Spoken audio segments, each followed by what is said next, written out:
चुनावी साल में मोदी 2 सरकार ने बजट में उद्यमियों और कारोबारियों के साथ आम जनता को क्या कुछ दिया, इंडस्ट्री एवं बिजनेस सेक्टर में अब अपनी अपनी तरह से इसकी व्याख्या होती नजर आ रही है।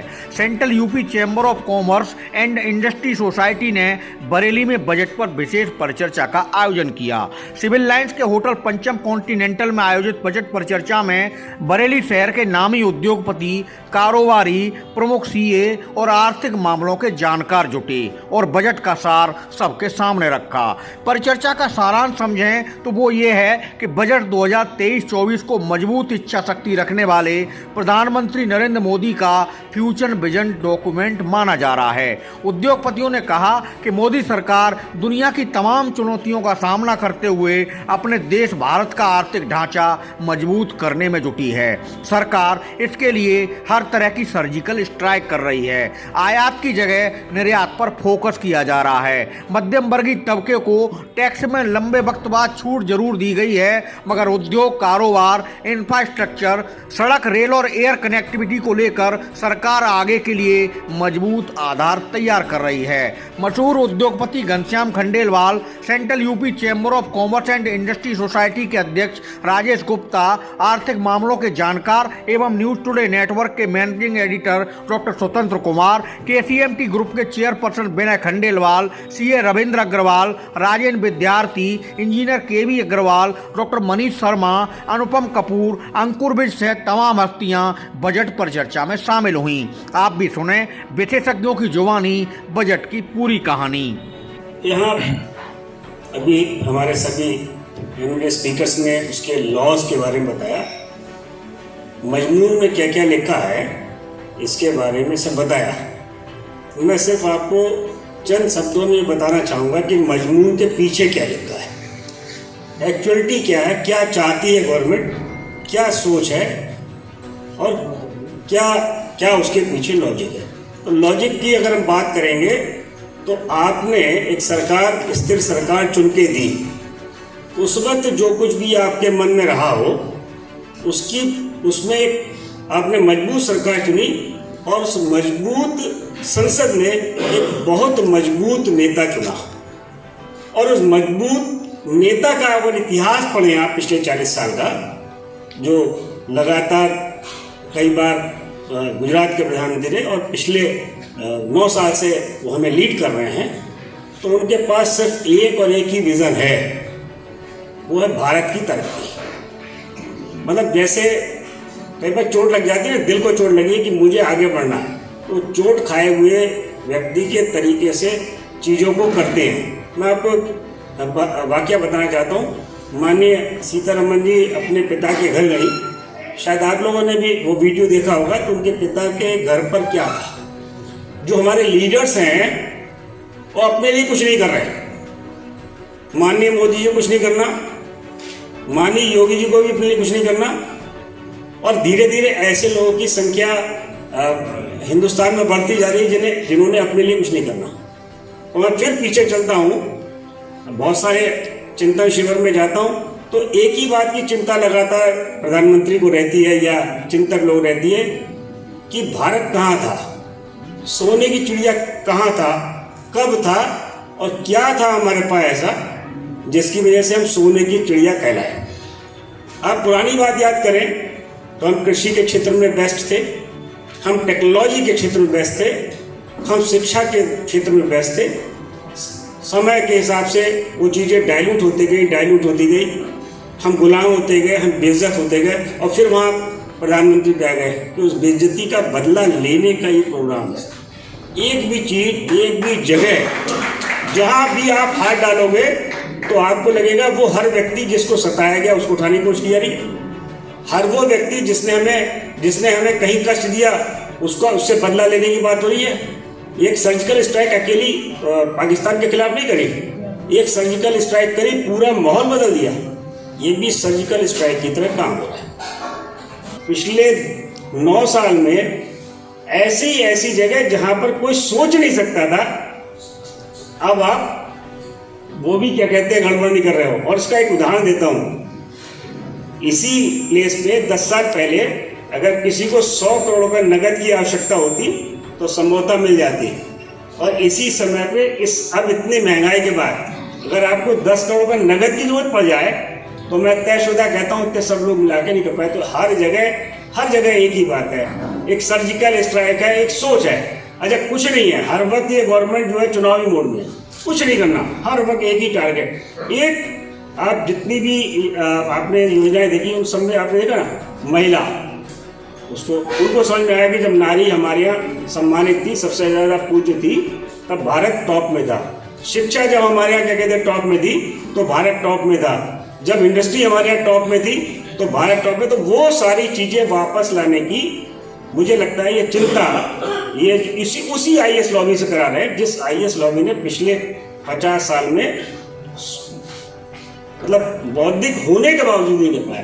तो बिल्कुल भी किसी व्यक्ति को खुश करने की के लिए जो बात थी वो बिल्कुल भी इस बजट में नहीं है। और मैं पिछले 4 साल से देख रहा हूँ लगातार, हर बजट में हर बार हमें लगता है कि हमें ये मिलेगा, हमें ये होगा वो होगा, लेकिन वो किसी न किसी तरीके से पलट के फेंक देते। एक मैं अभी एक छोटा सा वीडियो देख रहा था जिसमें एक बच्चा पलट के जो है मतलब गोल मारने के लिए गोल मारना चाहता है, जोर से उसने पैर मारा और वो गोलकीपर इधर गया और उन्होंने पूरा राउंड लिया 180 डिग्री का या 360 डिग्री का और उल्टे जाके उनने गोल डाल दिया। तो वो सिस्टम ये मोदी गवर्नमेंट का है। हमें इस बात को, इस चीज़ को समझ लेना चाहिए कि वो जो लोग बैठे हैं वो लोग अपने पैसे के बचाने के लिए कुछ भी करेंगे।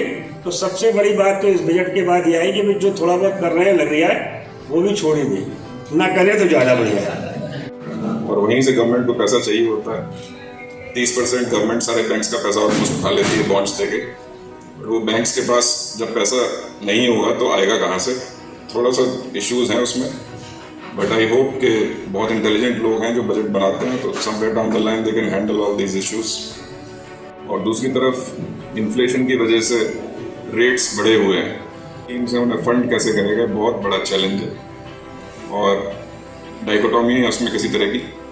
तो गवर्नमेंट भी over a period of time सीख रही है और सीखने की प्रक्रिया जारी है, वो हम सभी की हमेशा ही जारी रहती है और वो एक नेवर एंडिंग प्रोसेस है।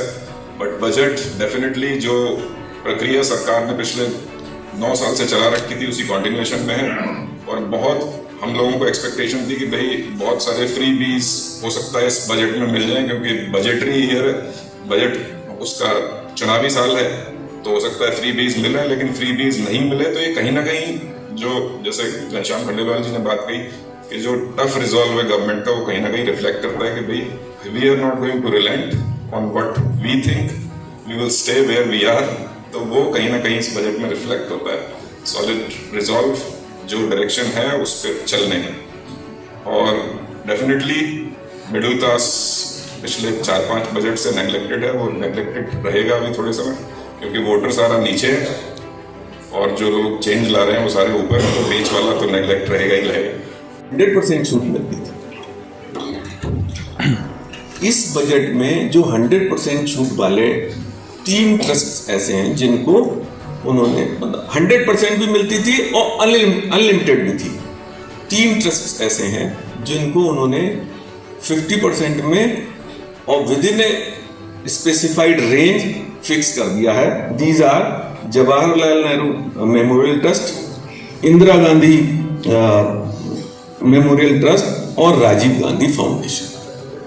इन 3 ट्रस्ट्स को अगर अब कोई डोनेट करेगा तो उसको छूट बहुत कम मिलेगी और 100% वाला एग्जेम्पशन इनको विड्रॉ कर देगा। जनरली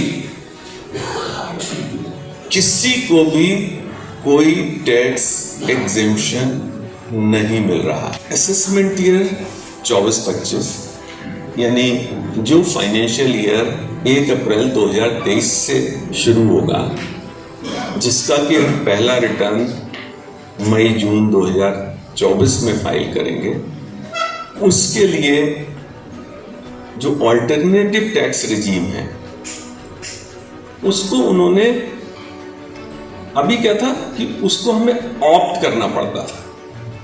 अब असेसमेंट ईयर 24-25 में हमें उसे ऑप्ट नहीं करना है। That shall be default tax regime, यानी हमें जब हम रिटर्न फाइल करेंगे तो पहले हमें वही टैक्स स्लैब्स दिखेंगे, हम उन्हीं टैक्स स्लैब्स के हिसाब से रिटर्न फाइल करें, ऐसा गवर्नमेंट की मंशा है। और अगर हम जो एग्जिस्टिंग टैक्स रिजीम है उसमें रहना चाहते हैं तो हमको ऑप्शन देना पड़ेगा कि I want to continue with old tax regime.